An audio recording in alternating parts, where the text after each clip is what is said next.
पैगंबर अकरम सल्लल्लाहु अलैहि वसल्लम की पैदाइश 17 जून बरोज ए पीर 571 हिजरी में हुई थी।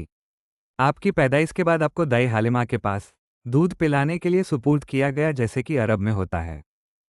इसी तरह हरित इब्न अब्दुलुजा और उनकी पत्नी हलीमा बिन्त अब्दुल्ला इब्न हरित 10 अन्य महिलाओं के साथ बनु साद की भूमि से आए थे।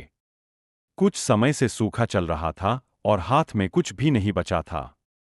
उनके दल में शामिल बच्चे खाने के लिए एक एक निवाला के लिए रोते रहे। ला उनकी एकमात्र आशा बारिश होने की थी। मक्का का रास्ता अंतहीन लग रहा था। हलीमा जिस पतले गधे पर सवार थी और हरीत के बूढ़े ऊंट को चलने में परेशानी हो रही थी, और वे अपने दोस्तों के पीछे गिरते जा रहे थे। जब वे आखिरकार मक्का पहुंचे तो उनके दोस्त पहले ही अपना व्यापार कर चुके थे और उनमें से प्रत्येक ने कुछ समय के लिए देखभाल के लिए एक बच्चे को ले लिया था और अब वापस यात्रा के लिए तैयार हो रहे थे।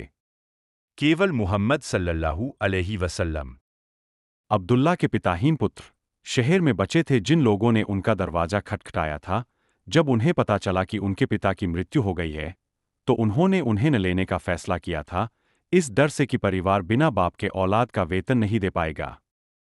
एक और बच्चा, भुगतान न मिलने के डर से। लेकिन उन्हें कोई नहीं मिला और वे अपनी लंबी यात्रा के बाद खाली हाथ नहीं लौटना चाहते थे। हलीमा ने अपने पति से कहा, मैं किसी बच्चे को स्तनपान कराने के लिए ले जाए बिना अपने दोस्तों के बीच वापस नहीं जाना चाहती। चलो चलें और उस अनाथ को ले आएं और फिर लौट आएं। हारित ने कहा, अगर आप ऐसा करना चाहते हैं तो ऐसा करें, शायद अल्लाह हमें उसके माध्यम से प्रचुरता और सौभाग्य देगा। और इसलिए वे अब्दुल मुत्तलिब के दरवाजे पर लौट आए। जब अमीना ने देखा कि वे लौट आए हैं, तो उसने पहले उन्हें बताया कि जिस लड़के को वे चाहते थे वह कोई साधारण बच्चा नहीं था। फिर उसने अपनी गर्भावस्था के दौरान अनुभव की गई सहजता, अपने सपने और उसे इस सपने का क्या अर्थ बताया गया था के बारे में बात की, क्योंकि उसे अमीना को न केवल अपने लिए बल्कि पूरी मानवता के लिए अंत तक रखने के लिए सौंपा गया था। इसीलिए उसकी अतिरिक्त देखभाल करनी पड़ी। जब हरित के परिवार ने अमीना से बच्चा लिया तो उन्हें बहुत संतुष्टि महसूस हुई। जब हलीमा अस्सादिया ने उसे अपनी बाहों में लिया तो वह तुरंत उसे स्तनपान कराना चाहती थी। उसे यह देखकर आश्चर्य हुआ कि उसके स्तन जो सूख गए थे अब दूध से भर गए थे।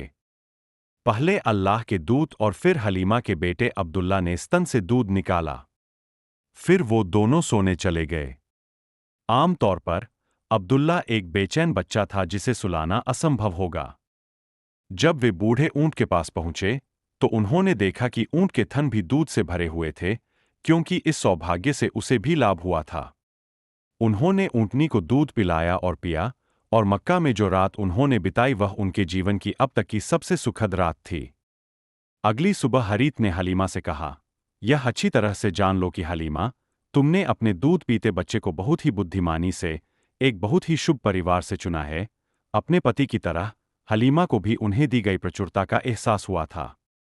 उसने कहा, मैं अल्लाह की कसम खाती हूं, मैं भी यही मानती हूं। उन्होंने मक्का में अपना व्यवसाय समाप्त किया और एक दुधमुहा बच्चा पाकर वे अपनी मातृभूमि की ओर चल पड़े। अमीना ने अपने बेटे को बहुत देर तक स्नेहपूर्वक देखा।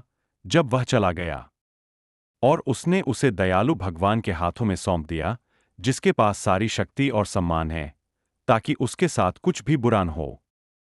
जब हलीमा अस्सादिया अल्लाह के दूत, शांति और आशीर्वाद को अपनी बाहों में लेकर अपने गधे पर बैठी, तो उसे एहसास हुआ कि वह पतला और कमजोर जानवर जिसके साथ वह मक्का आई थी, किसी तरह बदल गया था और अब बहुत तेजी से चल रहा था।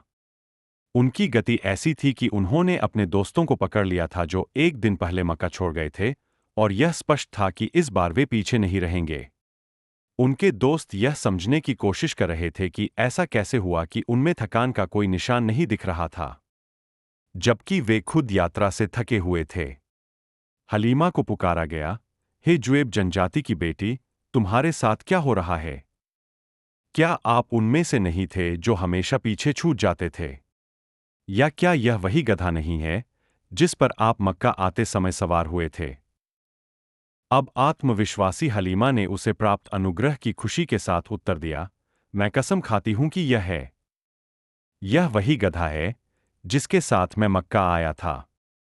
और फिर उसने कहा, मैंने वास्तव में अब तक का सबसे शुभ दूध पिलाने वाला बच्चा चुना है। उन्होंने पूछा, क्या वह अब्दुल मुत्तलिब का बेटा है? हाँ, इस घटना में सच्ची अच्छाई थी और हलीमा और हरीथ, जो हमेशा अच्छे कामों के पीछे रहते थे, अब उस अच्छाई का अनुभव कर रहे थे जिसकी उन्हें हमेशा आशा थी। उन्हें जो अनुग्रह प्राप्त हुआ वह उनकी यात्रा को आसान बनाने तक सीमित नहीं था।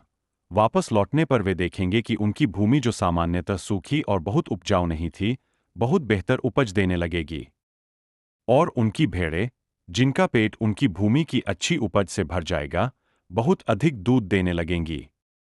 अन्य झुंडों के मालिक अपने चरवाहों को डांटेंगे, तुम्हें धिक्कार है। जहां हलीमा अपनी भेड़ें चराती है, वहीं जाकर चराओ ताकि हमारी भेड़ें भी दूध से भरे पेट के साथ वापस आए। हलीमा अस्सादिया अब ऐसी व्यक्ति थी जिसे हर कोई ईर्ष्या की दृष्टि से देखता था, क्योंकि वह बहुत कुछ अनुभव कर रही थी। इसी तरह 2 साल बीत गए। हर 6 महीने में मक्का जाना होता था। ब्रह्मांड का गौरव इस प्रकार बड़ा हो गया था। वह अब दूध नहीं पी रहा था। जिस समय पर सहमति बनी थी वह आ गया था। हालांकि वे ऐसा करने के लिए अनिच्छुक थे, फिर भी उन्हें छोटे मोहम्मद को उसकी मां के पास वापस लाना पड़ा। हलीमा अस्सादिया के लिए, जो उसके लिए एक वास्तविक मां की तरह बन गई थी, छोटे मोहम्मद से अलग होना बहुत मुश्किल था। यह ऐसा था मानो उसका अपना शरीर उससे अलग किया जा रहा हो। वह उसे कुछ देर और अपने पास रखना चाहती थी। इससे उसने अमीना से यह कहने का विचार किया, मुझे डर है कि वह मक्का, जो उसके लिए एक वास्तविक मां की तरह बन गई थी, छोटे मोहम्मद से अलग होना बहुत मुश्किल था। यह ऐसा था मानो उसका अपना शरीर उससे अलग किया जा रहा हो। वह उसे कुछ देर और अपने पास रखना चाहती थी। इससे उसने अमीना से यह कहने का विचार किया, मुझे डर है कि वह मक्का, और इसलिए उसने अमीना को प्रस्ताव दिया। अपनी असली मां के रूप में अमीना के लिए इसे स्वीकार करना एक कठिन बात थी, इसलिए पहले तो उसने इस प्रस्ताव के बारे में अच्छा नहीं सोचा। लेकिन दूसरी ओर मक्का में प्लेग वास्तव में अपना प्रभाव बना रहा था, और उसकी रक्षा के लिए उसने प्रस्ताव स्वीकार कर लिया। खुशी से हरित परिवार छोटे मोहम्मद, शांति और आशीर्वाद के साथ एक बार फिर सात जनजाति की भूमि पर लौट आया।